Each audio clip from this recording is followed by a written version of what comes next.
Leandro, querido, es director de Transparencia Electoral. Recién me estaba comentando situaciones que se han dado similares en otros países con otras repercusiones diferentes a las que está pasando aquí en nuestro país. Gracias por venir, buenas noches. Gracias. Y Patricio Justo es politólogo, director de Diagnóstico Político, ha estado escribiendo a propósito de la situación en Tucumán y de este periodo electoral en estos días. Y me interesa mucho la mirada respecto a si solamente esto cambia cambiando el sistema electoral, ¿no? De alguna manera, ese es un poco el planteo que viene haciendo Patricio. Leandro, recién me comentabas vos respecto a cómo es la mirada que tienen ustedes de lo que está pasando en Tucumán y en qué se asemeja con otros países donde se ha actuado de otra manera, claro, ¿no? Está claro que la situación en Tucumán es irregular.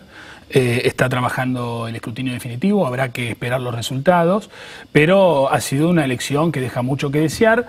Es la misma situación que se da en otras provincias, en La Rioja el 5 de julio, con la única diferencia que no se quemaron urnas y por eso no tomó estado público. Pero las elecciones en las provincias que desdoblan realmente están plagadas de microfraudes electorales, ¿no? Microfraudes que de algún modo atentan sin lugar a dudas o impactan con el resultado definitivo. Por eso es muy importante tener autoridades electorales con legitimidad, con el reconocimiento de todos los actores políticos que participan en una contienda electoral, con el aval de la ciudadanía. El caso de Guatemala, que ahora hemos tenido elecciones presidenciales, dan cuenta de eso, ¿no? Una autoridad electoral, un tribunal que suspendió, Lorena, a 11 partidos políticos, inclusive al partido de gobierno, por llevar adelante campaña anticipada. Digo esto porque en nuestro país ha sido un festival, ¿no? De campaña anticipada que generó, sin lugar a dudas, algún impacto en las elecciones de las PASO y las del 25 de octubre, ¿no? Bueno, y Patricio, cuando Leandro dice microfraudes, también uno puede estar escuchando micro o macrofeudos, ¿no? De alguna manera, y cómo se van dando las distintas elecciones provinciales de acuerdo al aparato político de cada caudillo. Sí, yo creo que entrar en la discusión conceptual de qué significa fraude no tiene mucho sentido, porque uno de los principios de la democracia es que cada uno de los votos cuenta. ¿Sí? Que haya un voto no contado ya es algo grave. Esto a propósito de lo que hablábamos recién con el representante de la Cámara Electoral. Y acá hay un tema, me parece que de fondo, que el sistema es algo importante, facilita la posibilidad de fraude, este sistema que tenemos con la boleta de papel, que favorece que los gobiernos son los que tienen la posibilidad de tener la logística de reposición de boletas y de sustraerlas con sus punteros. Esto es un tema, pero me parece que hay una cuestión de fondo que es una cultura política degradada, sobre todo en muchas provincias del interior, donde vemos ya dinastías familiares que vienen gobernando hace 15, 20 años, en el caso, por ejemplo, de Formosa con Infran. Y un sector de la ciudadanía que ya acepta que eso es parte... Claro, es parte del... Por ejemplo, el 25 de octubre, Guildo Infran en Formosa va a ir por su 5º mandato consecutivo.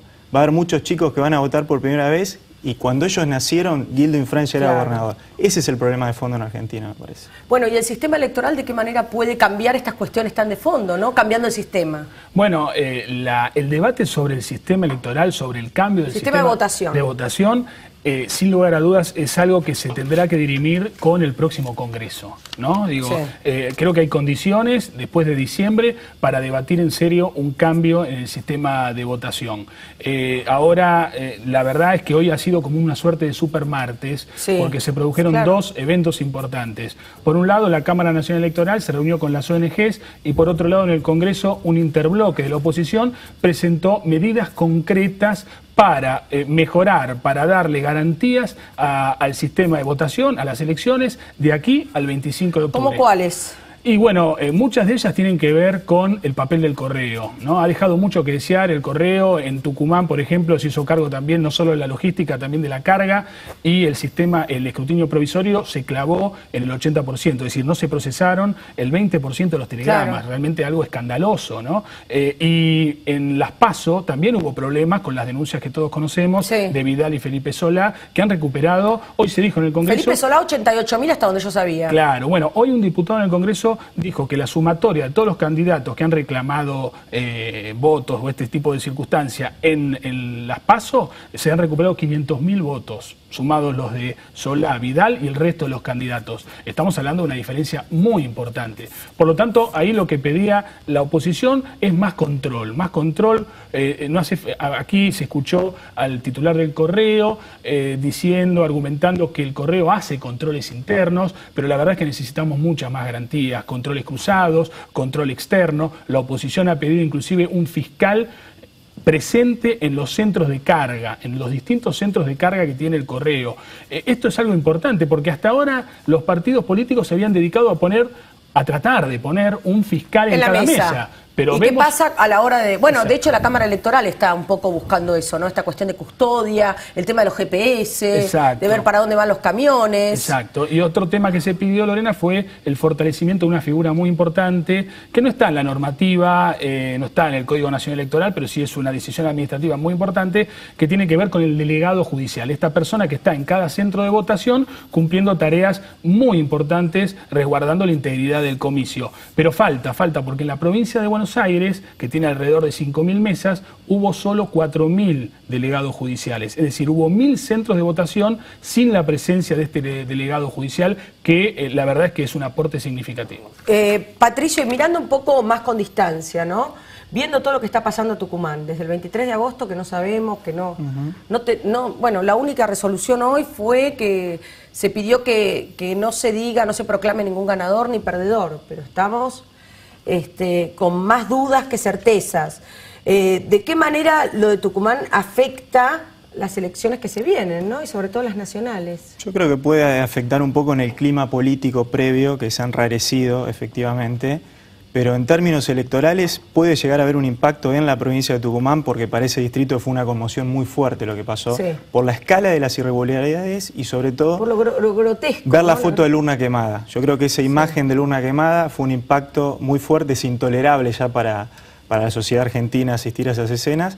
Ahora, en términos electorales, yo creo que no va a tener mucha repercusión a nivel nacional, porque es algo que tiene que ver con el sistema de lo que pasó en Tucumán y hay una sola elección provincial que es la de Chaco en septiembre, sí, y a nivel nacional yo diría que los sectores que rechazan estas prácticas y que están enojados con estas prácticas y que demandan un cambio son justamente los que ya votaron en contra de esos oficialismos. Claro, bueno, porque yo también me preguntaba hasta dónde desde los sectores políticos, que están acostumbrados a crecer con clientelismo político, sobre todo los partidos importantes, que tienen además sus punteros en diseminados en distintos puntos, no solo de la provincia, sino de todo el país, ¿hasta dónde de verdad quieren que cambie este sistema de votación? Y la verdad que el clientelismo... Porque a veces es ir contra ellos. Sin dudas. El clientelismo es un gran problema que afecta a muchas provincias de nuestro país y no solo afecta los derechos de los ciudadanos en aquellas provincias, ¿no? También afecta la calidad de la representación a nivel nacional, porque de esos distritos después se nutre el Congreso, ya sea senadores, diputados...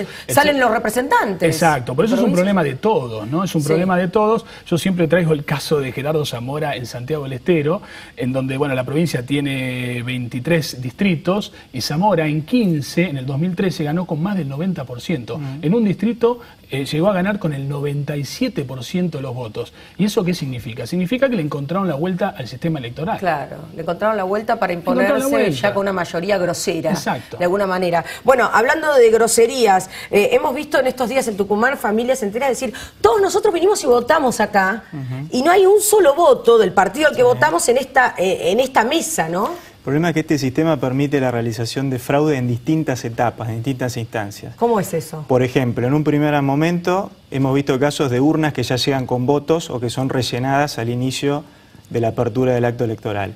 En el transcurso de la votación, el famoso robo de boletas. Fiscales, ¿sí?, con boletas en los bolsillos. El famoso robo de boletas que a muchos partidos y sobre todo a los chicos les cuesta muchísimo reponer esas boletas el día de la votación. Chicos, claro. Se necesita una logística muy grande. Muy grande de gente, de aparato político. Exacto. Después, bueno, obviamente en el recuento, el tema de las planillas que van en el sobre, después el viaje hacia el correo y después la instancia del correo. O sea, son un montón cuando se cargan finalmente... Son un montón como de instancias paradas, donde se puede hacer fraude. Si uno controla el sistema, se puede hacer fraude. ¿Cómo podemos salir de este país, de este queridísimo país en donde a uno le queda la sensación de que gana el que tiene aparato?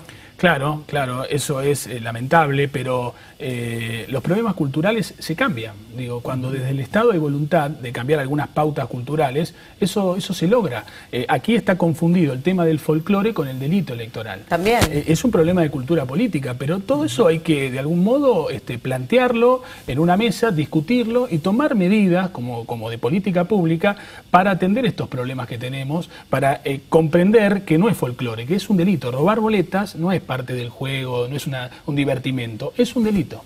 ¿Estás tomando como modelo algún país que pudo haber sorteado esta dificultad y que nosotros no? Mira, diversos países la han sorteado implementando diversos sistemas. Yo por eso remarco que no es una cuestión de sistema electoral, si bien claramente hay que cambiarlo porque es súper arcaico y agotado. Pero, por ejemplo, Brasil vota con voto electrónico en la totalidad del país. Todos los distritos. Los aborígenes del Amazonas usan el voto electrónico y en 2 horas se sabe el presidente de Brasil. Hay otros países europeos también muy avanzados que tienen un sistema de papel similar al nuestro y tampoco tienen problemas. Con lo cual vuelvo a que es un tema de cultura, de educación. Me parece muy alentador que todas las fuerzas políticas coincidan en que hay que cambiar el sistema. Sí. Después habrá que lograr el consenso sobre cuál es el mejor sistema. Claro. Pero me parece que estamos encaminados y esto de Tucumán va a servir para eso de cara al próximo gobierno. Es verdad lo que venía diciendo estos días Beatriz Busaniche, que tampoco son tan confiables las boletas electrónicas, el voto electrónico. En América Latina...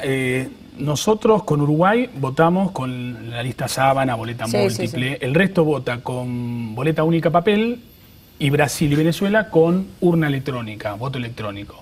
En estos días, yo calculo que en unas semanas en Brasil el partido de la oposición, el PSDB, va a presentar un informe técnico hecho por profesionales muy reconocidos en donde va a impugnar la seguridad del sistema electoral, del sistema de votación de la última elección de Dilma. Con el sistema electrónico. Sí, que fue muy cerrada, ¿no? Por lo tanto, yo esperaría un poco, porque me parece que esa auditoría va a traer mucha información. El caso de Venezuela, bueno, yo creo que no se puede ni considerar porque está en el centro es el centro de la crisis política que atraviesa ese país. Yo creo que la boleta única electrónica es una alternativa válida que refuerza cuestiones de seguridad. Pero hay cuestiones del folclore y de la cultura que van a afectar a cualquier sistema, ¿no? Un poco como está planteando Patricio. Claro, igualmente si nos guiamos por lo que plantean los referentes de la oposición y del oficialismo inclusive, o es boleta única o es boleta única electrónica después de diciembre. Bien, ¿cómo va a trabajar para terminar? Transparencia electoral. ¿Ustedes están sumando gente, voluntades? Bueno, nosotros ahora vamos al Chaco. Antes de ir al 25 de octubre vamos a desarrollar una misión de observación electoral. Una suerte de veedores, Sí, porque son elecciones bastante complicadas y obviamente nosotros vamos a desplegar una suerte de misión de observación electoral con voluntarios el día 25 de octubre. Bien. Gracias a ambos por haber venido esta noche. Gracias. Obviamente van a estar convocados ya para las fechas de las nacionales, que no nos dé desesperanza ni hastío, ¿no? La situación en Tucumán, que a todos nos da tristeza, pero bueno, estamos discutiendo respecto a la democracia, así que a partir de eso es mejorarla y seguir para adelante con mucho optimismo. Tenemos más información respecto a las elecciones y el sistema electoral en nuestro sitio web serajusticia.net. Hasta el próximo martes. Chao.